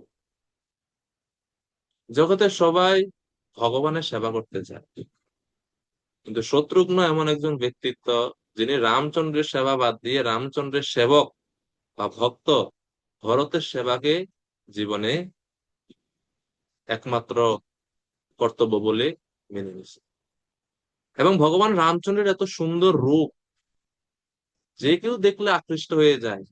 এই রূপী শত্রুকে শত্রুঘ্ন জয় করে রামচন্দ্রের সেবা না করে ভরতের সেবা নিজে অনুগত ছিল। কে না চাইবে ভগবানের সেবা করে ভগবানের সঙ্গে থাকছে? সবাই চায়। কিন্তু শত্রুঘ্ন, ভরতের অত প্রশংসা দেখা যায় না অত বেশি, কিন্তু নির্বিঘ্নে নিঃস্বার্থ ভাবে তিনি ভরতের সেবাতে নিজের জীবনকে উৎসর্গ করছেন। এই যে শত্রুকে তিনি জয় করছেন, শত্রু এখানে কামকে বলা হচ্ছে শত্রু, বাসনাকে বলা হচ্ছে শত্রু, নাম যশ সুনাম শত্রু। এই শত্রুগুলোকে তিনি জয় করতে সক্ষম হয়েছেন, বধ করতে সক্ষম হয়েছেন। এই জন্য তিনি শত্রুঘ্ন। তিনি নিজের কোনো ইচ্ছা ছিল না, নিজের নাম যশের কোনো ইচ্ছা ছিল না, শুধুমাত্র ভরতের সেবা করে যাবেন। যেই ভরতেরকে সবাই অপবাদ দেয়, রাজ্যের সবাই ওনাকে ভুল বুঝতেছে, কিন্তু শত্রুঘ্নের ভরতের প্রতি আনুগত্যে বিন্দুমাত্র ঘাটতি হয়নি। তো ভগবান রামচন্দ্রের সঙ্গে সঙ্গ করার সুযোগ তিনি বর্জন করেছেন, সেই লোভকে তিনি জয় করতে পেরেছেন। রামচন্দ্রের রূপের মহিমা, মোহনীয় রূপ দেখেও তিনি নিজেকে সংযত রাখতে পেরেছিলেন এবং ভরতের প্রতি আনুগত্য ছিলেন। সেজন্য ওনার নাম হচ্ছে শত্রুঘ্ন। এই হচ্ছে ভগবান শ্রী রামচন্দ্র, ভরত, লক্ষণ, শত্রুঘ্ন, এই চারজনের নামের সুন্দর অর্থ আচার্যরা দিচ্ছেন এখানে। এবং এছাড়াও আরো অনেক বর্ণনা আছে এখানে। ভাস্কর এখানে রাখি, অনেক অনেক বর্ণনা আছে।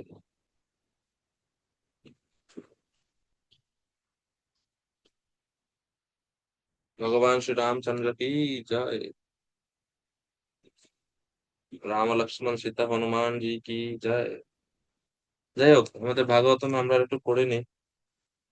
তো ভগবান প্রচেতাদেরকে উদ্দেশ্য করে বলছেন যে তোমরা তোমাদের সৌহার্দ্যের কারণে, পরস্পরের সহযোগিতার কারণে, যেটা সুমিত্রা দেবীর ছিল রামায়ণে, পরস্পর সহযোগিতা মনোভাব, প্রচেতারা পরস্পরকে সহযোগিতা মনোভাব, তাদের মধ্যে কোনো দ্বেষ ছিল না, কোনো ঝগড়া ছিল না।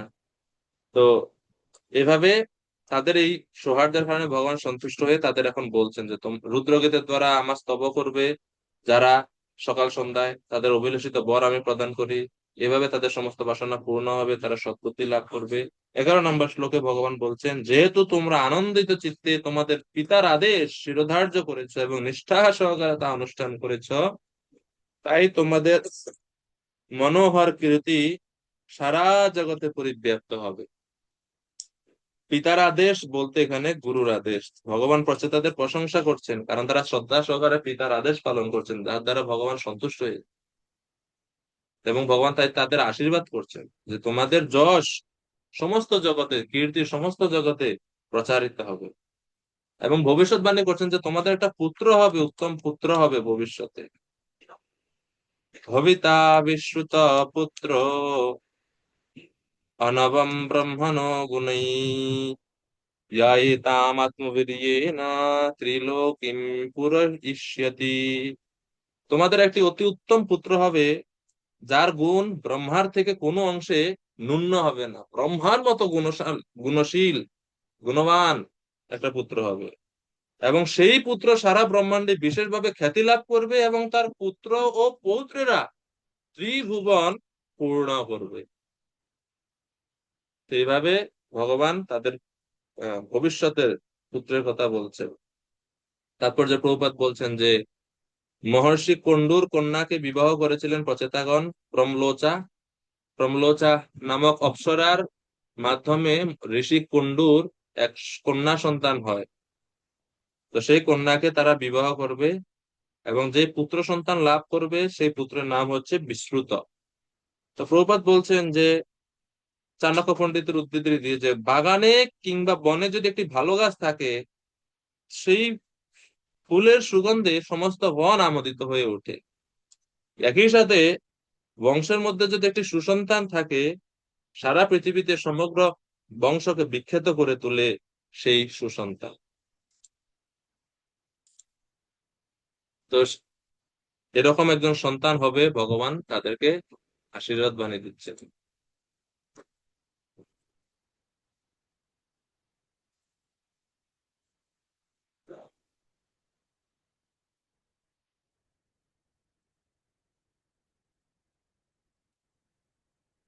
এরপরে শ্লোক নাম্বার 13। তো এখন বর্ণনা করা হচ্ছে কিভাবে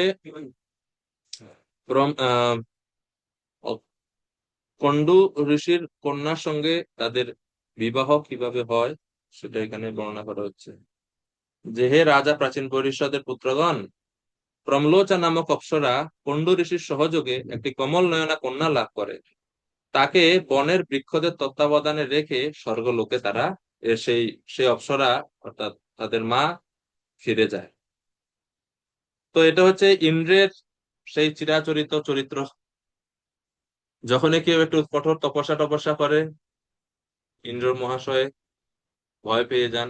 তো ঋষি কণ্ডু তিনি খুব কঠোর তপস্যা করছিলেন, আর এটা দেখে দেবরাজ ইন্দ্র অত্যন্ত ঈর্ষাপরায়ণ হয়ে উঠলেন। তিনি ভাবছেন এই আমার পদ দখল করে নিন। তখন তিনি তার অস্ত্র পাঠালেন, যেটা সচরাচর তিনি করে থাকেন, অপ্সরাকে পাঠালেন। সে অপ্সরা সেই মোহনীয় রূপ দেখে কণ্ডু ঋষি, তো এখানে প্রভুপাদ ব্যাখ্যা করছেন, ইন্দ্র কণ্ডু ঋষিকে কঠোর তপস্যা করতে দেখে ভীত হয়ে তার ব্রত তপস্যা ভঙ্গ করার জন্য প্রমলোচাকে পাঠিয়েছিলেন। বিশ্বমিত্র ক্ষেত্র একই প্রকার ঘটনা ঘটেছিল। এর থেকে বোঝা যায় যে ইন্দ্র সর্বদা ঈর্ষাপরায়ণ। প্রভুপাদ বলছেন শাস্ত্রে বর্ণিত অন্যান্য ঘটনা থেকে মনে হয় যে ইন্দ্র সর্বদাই ঈর্ষাপরায়ণ। পৃথু মহারাজের ক্ষেত্র ঝামেলা করছে, সবসময় খালি ঝামেলাই করে।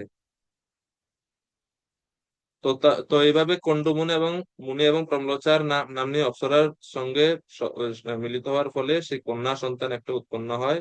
এখন প্রমলোচা তো সংসার করতে আসে নাই, উনি স্বর্গ থেকে আসছে, ওনার কাজ শেষ, উনি চলে যাবে। আর এদিকে ঋষি সবসময় তপস্যায় মগ্ন, তিনি তার এই কন্যা সন্তানের লালন পালনের ভার ভরণ মানে এইটা তিনি গ্রহণ করবে না। তো তো অপ্সরা চলে গেছে স্বর্গে, ঋষি চলে গেছে বনে তপস্যা করা, কন্যাকে রেখে গেছে বৃক্ষদের তত্ত্বাবধানে, বনের বৃক্ষদের তত্ত্বাবধানে।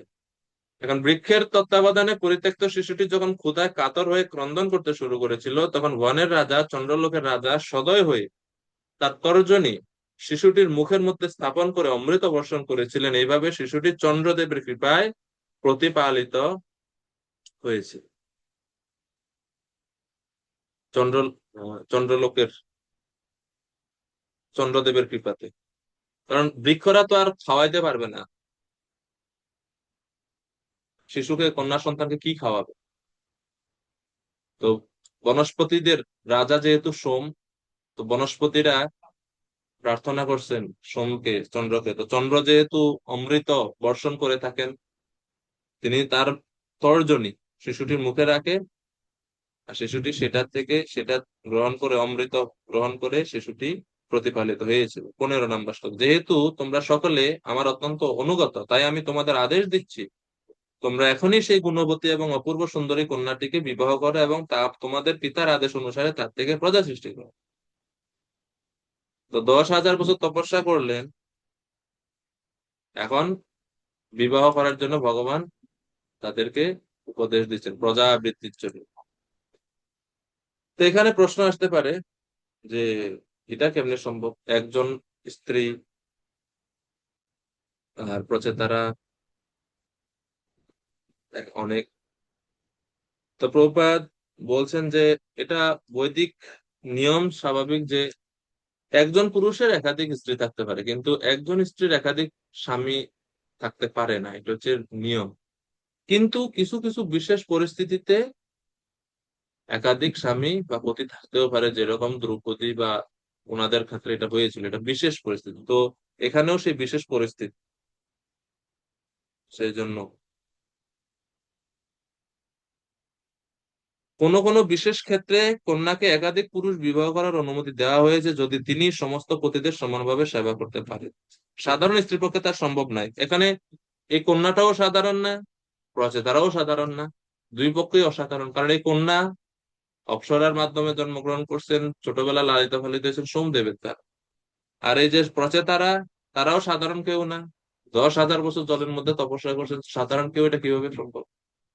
তো এটা একটা বিশেষ পরিস্থিতিতে এটা হয়েছিল, প্রবাদ বলছিল।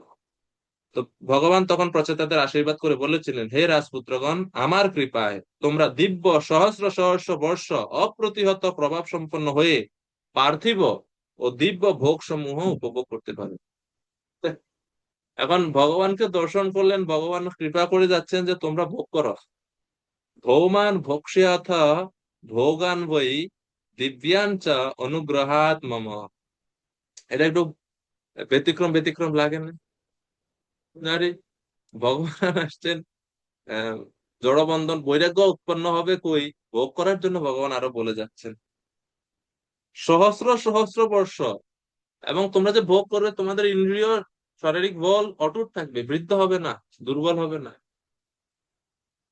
তো বিশ্বনাথ চক্রবর্তী ঠাকুর বলছেন দিব্য বর্ষ সহস্রানাম, এটা ইঙ্গিত করে যে সহস্র বৎসর কাল, অর্থাৎ অপরিমিত কাল ভোগ করার জন্য ভগবান তাদেরকে বলে গেছে।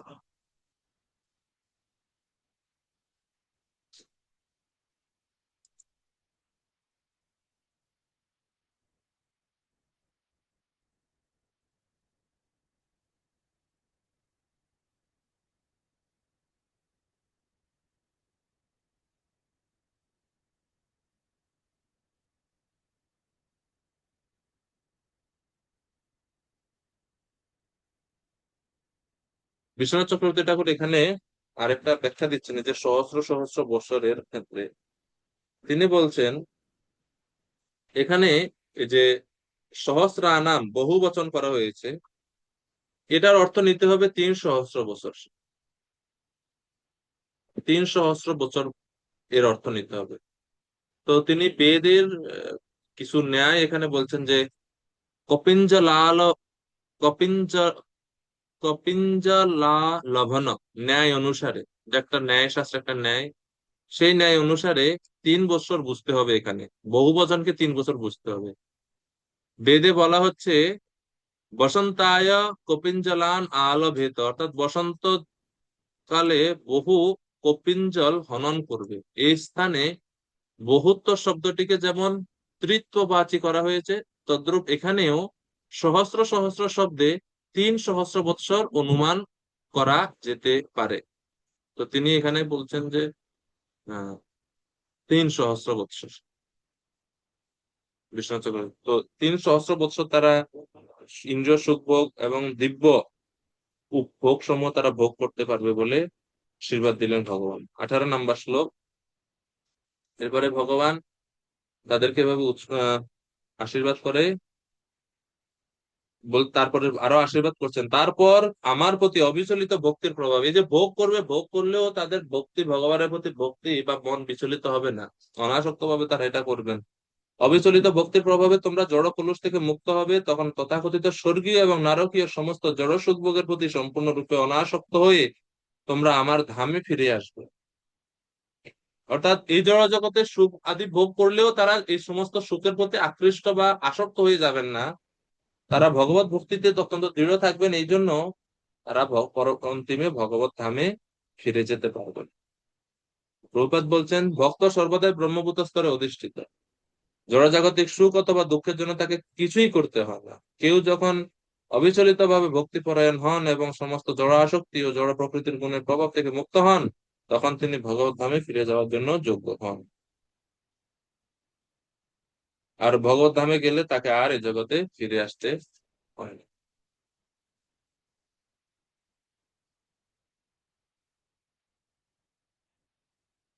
এখন প্রচেতারা বলছেন, প্রভু আপনি আমাদেরকে এই জড় জগতের সুখ ভোগের জন্য আশীর্বাদ করে দিলেন।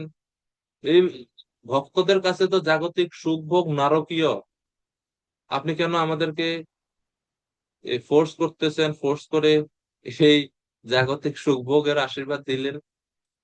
তো 19 নম্বর শ্লোকে ভগবান বলছেন, চিন্তা করো না, তোমরা এর প্রতি আকৃষ্ট হবে না। গৃহস্থ আশ্রমে থাকলেও গৃহবন্ধন তোমাদেরকে আবদ্ধ করবে না, ভগবান কথা দিচ্ছে।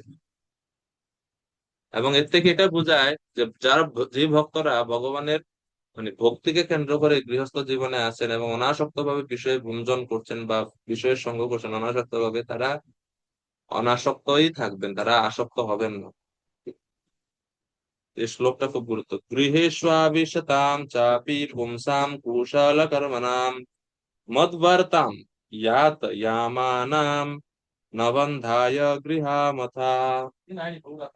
যারা ভগবত ভক্তির শুভ কর্মে যুক্ত হয়েছেন তারা নিশ্চিতভাবে জানেন সমস্ত কর্মের ভোক্তা ভগবান। এই প্রকার ব্যক্তি যখন কোনো কাজ করেন সেই কর্মের ফল তিনি ভগবানকে অর্পণ করেন।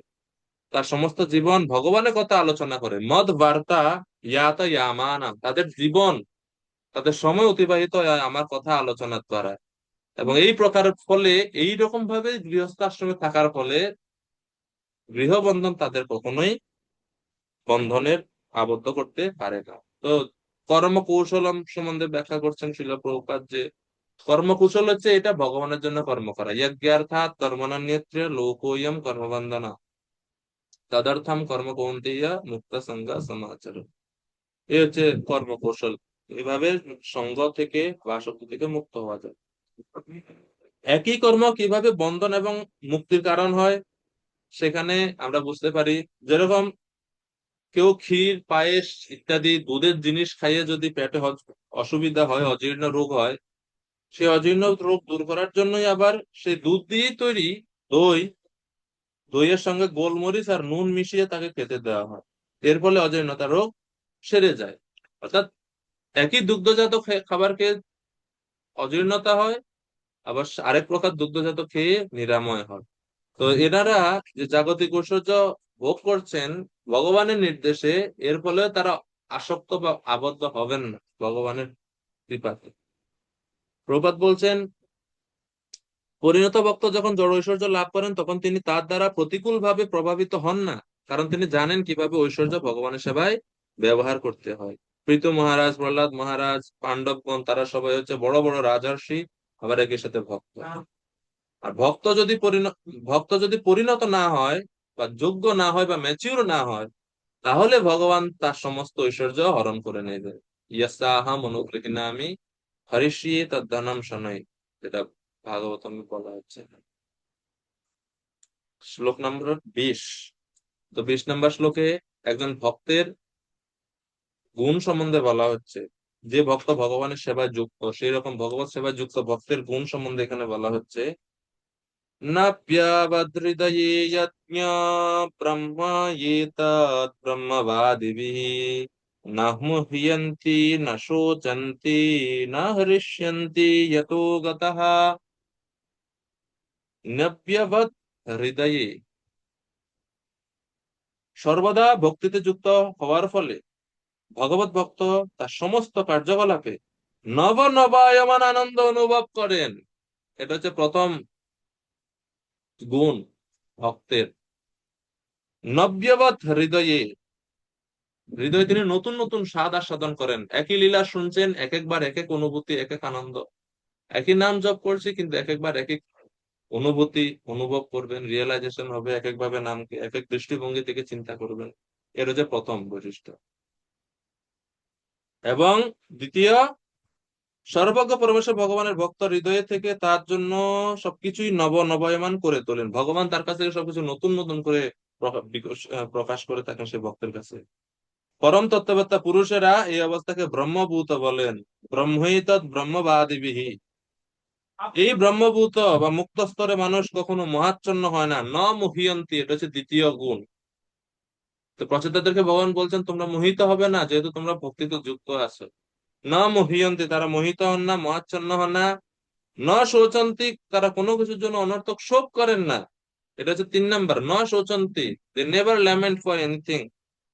আর হচ্ছে না ঋষ্যন্তি, চতুর্থ গুণ, তারা কখনো প্রিয় জিনিস পেলেও হরষিত হন না। এটি হচ্ছে ব্রহ্মভূত স্তরে অধিষ্ঠিত হওয়ার ফল। এবং হে প্রচেতাগণ, তোমরা এই ব্রহ্মভূত স্তরে অধিষ্ঠিত, এই জন্য এই সংসার বন্ধন বা জাগতিক সুখ ভোগ করলেও সেটার প্রতি তোমরা আবদ্ধ হবে না। জীব গোস্বামী বলছেন কিভাবে নবনবায়মান ভাবে ভগবান নিজেকে প্রকাশ করেন। জীব গোস্বামী বলছেন ভগবানের অংশ পরমাত্মা সকলের হৃদয়ে বিরাজমান, কিন্তু ভক্তের হৃদয়ে তিনি নিত্য নবায়মান রূপে নিজেকে প্রকাশ করেন। সাধারণ মানুষের ক্ষেত্রে তিনি পরমাত্মা রূপেই থাকেন, কিন্তু ভক্তের হৃদয়ে তিনি নিত্য নবায়মান রূপে থাকেন। ভক্ত ভগবানের দ্বারা অনুপ্রাণিত হয়ে তার প্রেমময়ী সেবায় দিব্য আনন্দ ক্রমশ বর্ধিত হচ্ছে বলে অনুভব করেন। শেষ শ্লোক আজকের জন্য। মৈত্রেয় ঋষি তো বলছেন, মৈত্রী উবাচ এবং ব্রুবাণম পুরুষার্থ ভাজনম জনার্দনম প্রাঞ্জলয় প্রথিতসঃ তদ্দর্শনধ্বস্ত তমোরজমলা গিরা গৃণন গদ্গদয়া সৃতমম। তখন প্রচেতারা, ভগবান যখন এভাবে বলে শেষ করলেন, এখন প্রচেতারা ভগবানের কাছে প্রার্থনা নিবেদন করা শুরু করছে। সেটাই এখানে মৈত্র ঋষি বলছেন। ভগবান এভাবে বললে প্রচেতাগণ তার প্রার্থনা করতে শুরু করেছিলেন। ভগবান হচ্ছেন জীবনের সমস্ত সিদ্ধি প্রদান করি। জনার্দনম, জনার্দনম মানে জন, অর্থাৎ ওনার অনুগত ভক্তদের অর্দনম বা কষ্ট ক্লেশ দূরীভূত করেন। এবং পরম মঙ্গল মত প্রদাতা ভগবান, তিনি সকলের পরম বন্ধু, যিনি ভক্তের দুঃখ দুর্দশা দূর করেন। আনন্দে গদগদ স্বরে প্রচেতারা তাদের প্রার্থনা নিবেদন করতে শুরু করেছিলেন। ভগবানের সাক্ষাৎ দর্শন লাভের ফলে তারা পবিত্র হয়েছিলেন। গিরা ঘৃণান গদগদয়া সুরিতম, ভগবানকে পেয়ে আনন্দের অতিশয্যে মুখ থেকে ঠিকমতো বলতে পারছেন, এজন্য গদগদ স্বরে তারা ভগবানের কাছে স্তুতি করছে, নিবেদন করছে। আর এখানে ভগবানকে পুরুষার্থ ভাজনম বলা হয়েছে, অর্থাৎ জীবনের পরম লক্ষ্য প্রদাতা তিনি। আমাদের জীবনে আমরা যে সাফল্য চাই তা ভগবানের কৃপায় লাভ হতে পারে। যেহেতু প্রচেতারা ইতিমধ্যে ভগবানের কৃপা লাভ করেছেন, তাই তারা জড় প্রকৃতির কলুষ থেকে মুক্ত হয়েছে ভগবানকে দর্শন করে। তৎদর্শন ধ্বস্ত তমো রজ অমলা, ভগবানের দর্শনের প্রভাবে ধ্বস্ত বা ধ্বংস হয়ে গেছে, দূরীভূত হয়ে গেছে কি তম রজ, এর দ্বারা কলুষিত সেটা। তো প্রভুপাদ তাৎপর্য শেষে বলছেন এই যুগে আমরা ভগবানকে লাভ করতে পারি নামের মাধ্যমে। ভগবানের দিব্য নাম ভগবান থেকে অভিন্ন। তাই আমরা যখন বেশি করে ভগবানের নাম শ্রবণ কীর্তন করব, তার দ্বারা আমরা জড়কলুষ থেকে পবিত্র হতে পারবো এবং রজতম থেকে পবিত্র হতে পারবো। শূন্যতাম সকতা কৃষ্ণ পুণ্য শ্রবণ কীর্তন হৃদয়ন্তস্থ হি অভদ্রাণি বিদুনতি সুরিৎসুতাম তদা রজস্তমো ভাবা কাম লোভা দয়শ্চ ये चेतयेतोयि अनाविद्यं तं सत्ते प्रसीदति एवं प्रसन्न मनसः भगवत भक्ति योगतः भगवत तत्व विज्ञान मुक्त संगस्य जायते। তো ভক্তি অনুশীলনের ফলে রজতম ভাব হৃদয় থেকে বিদূরিত হয়, অভদ্র সমূহ হৃদয় থেকে দূরীভূত হয়, ভগবানের নৈকট্য আমরা লাভ করতে পারি, প্রেম ভক্তি স্তরে উন্নীত হতে পারি ধীরে ধীরে। প্রচেতারা যখন ভগবানকে সাক্ষাৎ দর্শন করেছিলেন তখন তাদের সমস্ত দুঃখ দূর হয়েছিল। আমরাও ভগবানের নামের আশ্রয় গ্রহণের ফলে, নাম যেহেতু ভগবান থেকে অভিন্ন, আমরাও সমস্ত দুঃখ থেকে মুক্ত হতে পারবো। তো 22 থেকে প্রচেতাদের প্রার্থনা বলা হবে, খুব সুন্দর প্রার্থনা, আমরা সামনে ক্লাসে পড়বো। আজকে আমরা এখানে বিশ্রাম করছি। হরে কৃষ্ণ কৃষ্ণ কৃষ্ণ কৃষ্ণ